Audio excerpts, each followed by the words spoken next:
Mám pre vás tip na to, ako si vytvoriť girlandu okolo okna bez lepenia či vrtania. Aha, stačí vám na to teleskopická tyč na sprchový záves.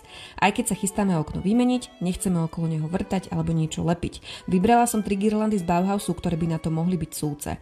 Prvá je 5-metrová, taká pevnejšia, druhá je úplne tenká, ako had, veď viete, a tretia bol môj favorit, pretože obsahuje aj 3D ihličie. Keďže bola kratšia, potrebovala som rovno 2, ale aspoň sa s ňou lepšie manipulovalo. Stačilo ju konárikmi obmotať okolo tyče, niečo kde tu prehodiť, našuchoriť a obmotať svetielkami.